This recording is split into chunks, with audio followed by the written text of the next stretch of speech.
Yo, what is up, everybody? Welcome back to another video. Just parked up the purple truck. We're here at Bentley's. We're gonna go walk around and see what's here. Right behind me are two chassis swap cars. We're gonna walk around them, and I think it's the best way to kick off this video. So right over here, as we've seen on the channel many times, this is Peter's 1954 dropped on a 2013 Mustang chassis. Keep the little 5.0 in there. Check out this beautiful interior.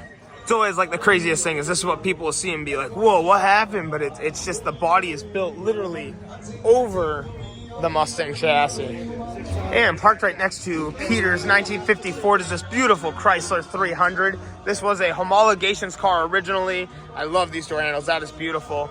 And this car has been swapped onto a Hellcat chassis, which is nuts. I mean, this thing is supercharged. I think it's the 392 in these. Beautiful, beautiful car though. And wanted to grab a clip of both of these together, trying to avoid the copyright. Something else really cool to note too is this has the Hellcat mirrors. It has the Hellcat interior, made to custom fit this car though. Like you really have to think about all the work that went into making this interior like that. I mean, gorgeous car. The two-tone paint really ties it together as well.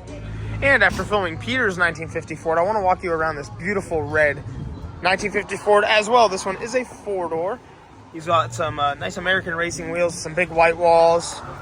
And this is what the factory interior on the 1954 would look like. Love the dash in this too. But yeah, it's just cool to see the differences between the, the heavily modified versus a little bit more on the factory side car. So we're hanging out down at Bentley's right now, and our friend with the 64 Impala also just picked up this beautiful 64 Corvair Spider. The paint is amazing on this car too. You get a little spider web in there, obviously, because it's the Spider. You get some beautiful white interior. And as we were just talking, you said this makes, how much horsepower? 150? Yeah. That is that's a lot, man, for especially like a car of this time and a smaller engine and it being flat air cooled 6. It's a flat air cooled 6, and check out that turbo setup. I mean it's just crazy. Like I didn't know American cars were turboing like anything at that time. I think it's super cool. A little strut brace and everything as well. These belts have always been super interesting. The way they ride around the pulley and yeah, you got to carry an extra belt all the time. Wow, that's super cool though. That just is like unreal to me. You learn something new every day, Here come Shaq and Sean. Shee. What a beautiful sight to see the Ferrari Testarossa. I believe this is, yes, it's the 512 TR 1992. Beautiful. I love the fins on this. Obviously, this is super iconic. Tons of aftermarket replica wide body kits for all sorts of cars. E36s, Porsches, even the Minitruck scene. This is powered by a V12 out in the rear here. Such a gorgeous car. Beautiful 57 Chevy. This is cool too. Channeled, maybe a little chop in there. I like that. Wow, this is a beautiful machine. It's a Jaguar. That's all I know. We're blind walking around. I haven't even seen the other side of it. It's a D-Type, 1957 Jaguar D-Type. Single seater. Actually, it's a dual seater. The top just comes up on that side. This is such a fascinating car. Wow.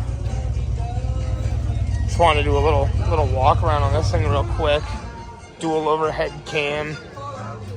Straight 6. Wow. See the fuel cell there. Old race car. Look at that Dunlop wheels. I always see, I've seen the Dunlop tires. The mirror parked right up in the center there. This thing is just awesome. Another interesting fact too, we just looked it up. This is one of 25 of these made during this year. I mean, again, I just want more walk around. I mean, this is a really, really fascinating car. Cool to see the interior too, how everything's set up, all the gauges. Beautiful, beautiful car.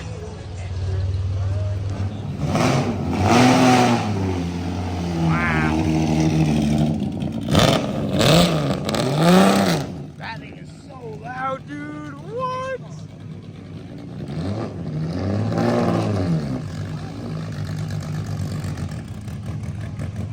That is nasty, boys. This is such a beautiful car.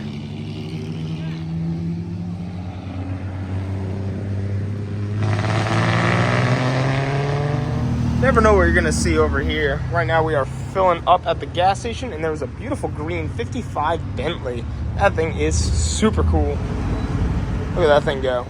So this is pretty sweet to see over here. We got a 55 Bentley on this side. It is a left-hand drive. It does have suicide doors in the front, which I thought was pretty cool when I watched him pull away from the gas station. Got all the little details. Like that looks maybe like some sort of, is it a window or it's a mirror back there? I don't know. This is real interesting. All the wood is real old. Got a nice little sunroof up at the top there. Fascinating car. Love all the headlights in the front of here. Like I said, I mean, I guess when it comes to something older like this, being a Bentley, I would have assumed it would have been like right-hand drive or something. Again, look at all the gauges in there. It's just so cool to see. Parked next to the purple truck today is this beautiful purple Barracuda. Obviously, a good color contrast going here. I love the white accents. I don't really have any white accents down the side of mine. It's either like purple and black or purple and white, but this has it all. This has the black leather interior with the white stripes. Oh, that wheel is beautiful. We're gonna walk over to that. Little aftermarket wood grain with a little Plymouth button in the center. And I love that the interior is all, you know, paint matched. That's what's cool about these older cars, all that paint match. You know, things were metal back in the day. Mine's all like vinyl and it's bubbling, and I mean, that just looks so much better. Another purple truck over here. This is an older Ford. I'm not quite sure what the year is on this thing, but a lot of very intricate details on here. Little V8 emblem stuffed in the tailgate there. We got all louvered out tailgate, wooden bed floor. I'm not sure. I don't know if they built out the tailgate to perfectly close this hole or if that's just how these come from factory, but all fendered out. I mean, it looks great. Nice black leather interior in there. Got a nice chop on it. Super clean looking. And right next to the truck is this 68 Pontiac Firebird. Real clean blue on this. I love the chromed out American racing wheels down below. Check this out too. I never noticed a little badging back here. It actually works as some sort of marker light. Super cool tail lights right where you fill up your fuel door. And one really cool thing about this car is the tachometer is actually set in the hood. Very unique, and that's a factory option. 49 Mercury over on this side of the show. Looks like still got the flathead V8, and I'd have to say this definitely has some sort of mild chop that you can definitely see. Wow, look how that is crazy to think about trying to drive this thing. Your wheel is like this close to the seat. Like a couch in here. I would have to imagine these are aftermarket seats. I mean, it looks kind of like a given there. But very cool. Got some the dual pipes back here. It's just cool. Beautiful color, beautiful car. I'm so used to our friend Peter's Mercury just being so radically custom. It's interesting seeing one like this. I would have to imagine this is not the factory fuel door either. That looks like it was like very well done, but made later on. I love the skirts. It's on some white walls. Unique, very cool. I love seeing all the badging, things like the big hood ornament. What a cool car. The details on this car are amazing. Everything down to even the spare tire is just covered. Check out this beautiful interior, pinstriping all in here. I love this style. Super clean. Definitely chopped. Wheels look great. Again, another set of white walls. I love how clean the nose is though. Very simple. Kind of has that floating grill in the front here. The pinstriping up the nose. Beautifully done. I'm ready for it. So he said it's on a Camaro chassis. Triple carb up front. Oh, and it's on air. That's what we love to see. This is what we were waiting for. Awesome. Another super interesting thing that you can kind of see if you know the cars is this should have a little bump out, and it's got all custom metalwork, so it's just one sleek line down the side. At first I thought maybe they had sectioned out the line or something, but it's still the, you know, factory body height essentially. And he said it's all Frenched right around. Just awesome. I mean, we love things like this. Just love seeing the old farm old tractor rolling through. Super cool. Pretty unique collective of cars over here. One thing I'm walking right over towards is this Lotus. I believe they're called the Super 7. Pretty cool little buggy. It is. It's a 73 Super 7. Real tiny. I have no idea what powers it, honestly. I'd actually love to know. If you know, let me know. So this is a 91 ZR1 Corvette. I've never seen a C4 ZR1. He said they made just about 6,900 of them. This is a 4-cam 32-valve V8 made by Mercury Marine with Chevrolet. And it from factory makes 375 horsepower. He's got an exhaust and a chip, and it makes 420 horsepower currently. Just cool to see, though. I never noticed they made a ZR1 in this style. He said the body is flared out right in the rear there. We got a little placard down there. It's a manual trans as well. This thing is a time capsule. I love the roof as well. At first I thought it was painted because it's black on black, but it's actually a nice little like panel. I don't know what it is. Maybe plexiglass or glass, but visually see-through nonetheless. And he said the car is way wider in the rear. I think he said about 4 inches total. And right here on a normal C4, these lights would be touching the license plate. You got a nice Corsa exhaust. There's the ZR1 badging. I never would have even known they made a ZR1 C4. He said these panels right in the back, these rear quarters, are different from the factory ones. They flare out a little bit more. Very cool to see, with some 315s right in the rear. So here's a cool look at a C4 LT1 for comparison. Something real interesting is these little spats too for aerodynamic flow. It's got the roof off, so they are Targa. And right back here, something I noticed with the ZR1 is these wheels, the dish was so much wider. Like I said, with the lights and the license plate, it's pressed right up against it. It's super cool, like walking around and seeing the little differences. I like the tuck away antenna on these as well. All red on red. Some nice black accents in here. Manual as well.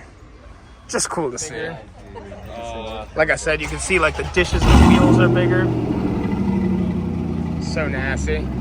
Yeah, cause it's got the Corsa exhaust too. That's sick. Love seeing the old Dodge Dart roll through. Rowdy. All right, so right over here, we have a little bit of an underappreciated survivor. It's a Pontiac Grand Prix. Everything is really cool, though. This is super, like, 90s style. I mean, you got the little wing there. You got these little custom taillights.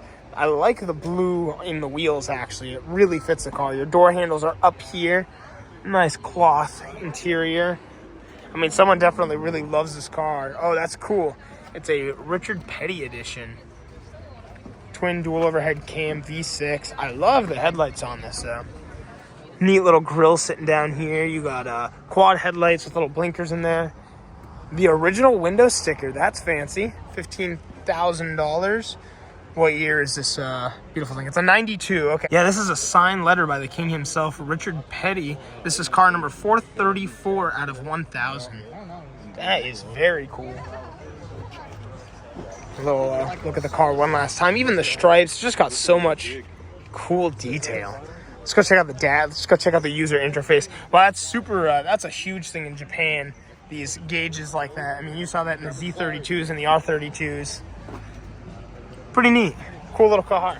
Well, this is a cool clip to finish off today's video. Over at Bentley Saloon, we got Lex's truck and my Uncle Mike's truck. This is a truck he just picked up from out of state. It was, I think he got it from New York. It started its life out as a truck for the fire department.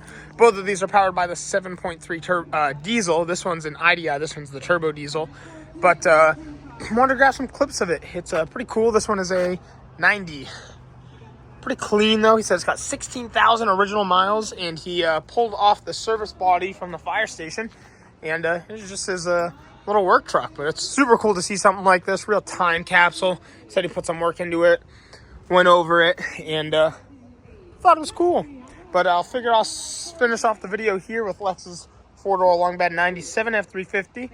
And thank you all so much for checking out today's video. If you want to see some more car content in the future, don't forget to like and subscribe. Peace out.